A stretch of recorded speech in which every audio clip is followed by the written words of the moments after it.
ਤੇ ਜਿਹੜਾ ਤੁਹਾਡੀ ਹੋਸਟ ਨੂੰ ਬਲੌਕ ਕਰੇ ਤੁਸੀਂ ਉਹਦੇ ਨਾਲ ਲਵੋਗੇ ਫਿਰ? ਕੌਣ ਹੀ ਸਾਰਿਆਂ ਨੇ ਬਲੌਕ ਕਰ ਦਿੱਤਾ ਹੈ ਮੈਨੂੰ। ਕਿੰਨੇ ਬਲੌਕ ਕੀਤੇ ਤੈਨੂੰ? ਇਹ ਸਿਆਲਕੋਟ ਦਾ ਇੱਕ ਮੁੰਡਾ ਮੈਂ ਦੱਸ ਦੇਗੀ ਇਨਬਾਕਸ 'ਚ, ਉਹਨੇ ਵੀ ਕੀਤਾ। ਜਿੰਨੇ ਵੱਡੇ ਵੱਡੇ ਹੋਸਟ ਖੇਲੇ ਸਭ ਨੇ ਬਲੌਕ ਕਰ ਦਿੱਤਾ। ਉਹ ਤੂੰ ਪਤਾ ਕਿੱਥੇ ਜਾਣਾ ਹੈ? ਹਾਂਜੀ ਪ੍ਰੋਟੈਕਸ਼ਨ ਟੀਮ ਕੋਲ ਜਾਣਾ ਹੈ ਆਪਣੀ ਦਰਖਾਸਤ ਲੈ ਕੇ।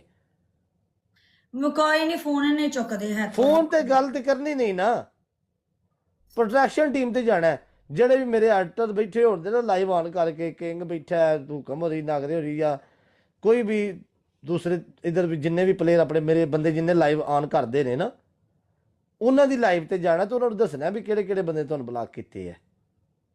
ਠੀਕ ਹੈ, ਉਹਨਾਂ ਨੂੰ ਦੱਸਣਾ ਇੱਕ ਵਾਰੀ ਕਿ ਇਸ ਬੰਦੇ ਤੇ ਮੈਨੂੰ ਬਲੌਕ ਕਰ ਛੜਿਆ। ਕਹਿੰਦੇ ਆ ਜ਼ਹਿਨੀ ਮਰੀਜ਼, ਇਹਦੇ ਨਾਲ ਮੈਚ ਨਾ ਲਾਇਆ ਕਰੋ, ਬਲੌਕ ਕਰੋ। ਜਿਹਨੀ ਮਰੀਜ਼ ਆਖਿਆ ਸੂ? ਹਾਂਜੀ ਭੈਣ ਦੀ ਤੈਨੂੰ ਆਖਿਆ ਸੂ ਜਾਂ ਕੀ ਗੇਮ?